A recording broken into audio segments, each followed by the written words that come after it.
अस्सलाम वालेकुम। मेरे पास ज़्यादातर जो फैमिली केसेस आया करते हैं और जब मैं उनसे हिस्ट्री लेता हूँ, फैक्ट्स की थोड़ा-सा पूछता हूँ माज़ी के बारे में कि क्या वजूहात बनी एक फ़ैमिली केस को दायर करने तक नौबत आ गई कि मियाँ बीवी इस कदर लड़ पड़े हैं कि अदालती सिस्टम की आपको हेल्प चाहिए। और आखिर क्या वजह बनी कि दोनों के अंदर इतना गुस्सा है कि अदालत में एक-दूसरे को देखना चाहते हैं। तो बात जो मेरे सामने आती है, अगर मैं स्टैट्स की बात करूँ तजर्बे की, तो बातें छोटी-छोटी होती हैं। छोटी बात होती हैं लेकिन अदालत तक कैसे पहुंच जाती है। बेसिकली या तो टॉलरेंस की कमी होती है कि अदम बर्दाश्त कि में बर्दाश्त ही कोई नहीं है, तो वो जनाब घर छोड़ के चले गए, लड़ने लग पड़े और एक दूसरे को अदालत में देखना पसंद करने लग पड़े। और दूसरी बात जो है वो ये है कि किसी छोटी बात का मुसलसल लेकिन लंबे अरसे के लिए कैरी ऑन होना, फिर वो इस हद तक गुजर जाती है बात कि बंदे से बर्दाश्त से बाहर हो जाती है। फिर लोग जो हैं या फ्री कैन मियाँ बीवी इस हद तक पहुंच जाते हैं कि एक्सट्रीम स्टेप लेने पे कि हम जी वकील कराएंगे और कोर्ट कचहरी तक आएंगे। लेकिन मैं ये समझता हूँ कि अगर टाइमली काउंसलिंग हो जाए, और हमारे माशरे में इस चीज़ की बड़ी कमी है। बेसिकली तो ये एजुकेशन होनी चाहिए घर से। हमारे जो बड़े हैं उनका ही काम है कि बच्चों को समझाएं अपने कि किस तरीके से अपने मैटर्स को देखें, फ्यूचर में कैसे मियाँ बीवी को ज़िंदगी गुजारनी चाहिए। लेकिन अगर वो अपना रोल प्ले नहीं कर रहे तो कोई ऐसे इदारे होने चाहिए जहाँ पे प्रॉपर काउंसलिंग हो। भाई ये क्या बात होगी अगर छोटी सी बात है और एक पूरी फैमिली तबाह हो जाए। औरत के अंदर अदम बर्दाश्त है, बर्दाश्त की कमी है, तो वो घर छोड़ के चली जाए छोटी छोटी बातों पे। आदमी के अंदर बर्दाश्त की कमी है तो जी खाने के अंदर नमक कम है तो वो प्लेट उठा के बीवी को मार दे। ये कैसी बात हुई। तो बातें छोटी छोटी होती हैं लेकिन उसके रिजल्ट्स बड़े निकल आया करते हैं, सिर्फ और सिर्फ टॉलरेंस का ना होना या छोटी बातों का लंबे अरसे तक चलना जो कि इरिटेट कर रही हैं आपके स्पाउस को। फैमिली केसेस में वैसे हमारी यही कोशिश होती है कि अगर फ्रीकैन में किसी तरीके से भी राजीनामे की कोई रमक नज़र आए, कोई उम्मीद है, तो हम दोनों वकला जो होते हैं हस्बैंड की तरफ से या बीवी की तरफ से कोई परेशानी नहीं डालते कि जी केस को लंबा ही करना है।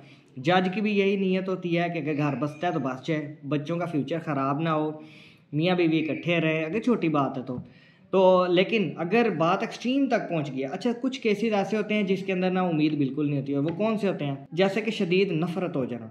मिसाल के तौर पे हस्बैंड जो है एक लंबे अरसे तक बीवी पे तशद्दुद कर रहा है, फिजिकल तशद्दुद नहीं कर रहा तो मेंटल टॉर्चर कर रहा है लंबे अरसे तक, गालियों की शक्ल में या उसको अजियत देना, किसी भी तरीके से तरीके ढूंढ लेते हैं लोग जिसने अजियत देनी है। या इसी तरीके से अगर बीवी जो है मुसलसल टॉर्चर कर रही है शोहर को, वो हो सकता है किसी भी शक्ल में हो सकती है कि उसको सुकून ना प्रोवाइड करना, उसके लिए टेंशन का बायस बनना। वो बाहर घर आया है, बाहर जॉब से घर आया है तो उसके लिए एक अंबार चीज़ों का, शिकायतों का इकट्ठा किया हुआ है। तो वही बात है कि टॉर्चर देने वाले तरीके ढूंढ लेते हैं कि टॉर्चर कैसे देना है। यहाँ हमें ये डिस्कस करने की ज़रूरत नहीं है कि टॉर्चर किन किन वेज से होता है, लेकिन इन टॉर्चर्स का लंबे अरसे तक कैरी ऑन करना, फिर ये बातें पहुँचती हैं अदालतों तक, फिर एक शोहर या फिर एक जो औरत है, बीवी है, वो घर छोड़ने पे मजबूर होती है, फिर वो एक्सट्रीम स्टेप्स तक पहुंचते हैं। लेकिन इन चीज़ों को कवर किया जा सकता है अगर प्रॉपर एजुकेशन हो, काउंसलिंग हो और नीयत अच्छी हो। अच्छा मैंने कुछ केसेस ऐसे भी देखे हैं कि एक फ्रीक चाह रहा है राज़ी करना, दूसरा फ्रीक नहीं मानेगा। यानी एक केस के अंदर हो सकता है शोहर चाह रहा है कि बीवी को रखना, कि मैं इसको रखना चाहता हूँ, मैं नहीं इसको छोड़ना चाह रहा, मैं बसाना चाह रहा हूँ। अभी पिछले दिनों कंसल्टेशन मुझे एक आई है जिसमें कंसल्टेशन के दौरान खामन ने मेरे से टेलीफोनिकली बातचीत की और उसने मुझे अपना दावा पढ़वाया टेलीफोनिकली व्हाट्सएप पे लाइव वीडियो कॉल पे। तो वो कह रहा है कि मैं तो बीवी को बसाना चाहता हूँ, यही घर छोड़ के चली गई, अब मैं क्या करूँ। डिफरेंट रीजंस बना के वो छोड़ जाती है घर, इसमें मेरा क्या कसूर है। तो लीगली तो मैंने उसको गाइड किया, मॉरली भी गाइड किया।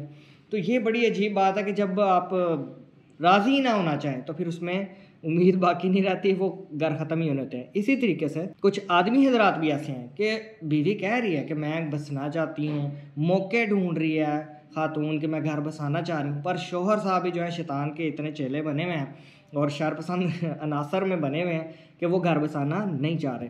उनके सब कॉन्शियस ने या कॉन्शियस ने ठान ली हुई है कि मैंने अपना घर तबाह करना है, मुझे इसके साथ नहीं रहना, चाहे वो नफ़रत की शक्ल में हो गई है, चाहे वो बेजारी की शक्ल में है, वो कोई भी रीज़न हो सकती है, जैनवन या गैर जैनवन, इस पे हम डिबेट नहीं करते। तो मेरे पास दोनों किस्म के फ्रीकैन आ चुके हैं और मैं एक्सपीरियंस करता हूँ जिसमें एक फ्रीक जो है चाह रहा है, दूसरा नहीं चाह रहा, बाज़ का दोनों ही नहीं चाह रहे होते हैं।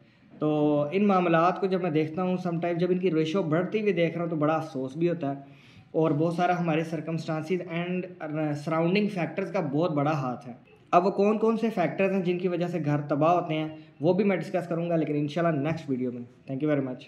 कंसल्टेशन के लिए स्क्रीन पे नंबर दिया हुआ है, राब्ते के चार्जेस लागू हैं। Thank you very much.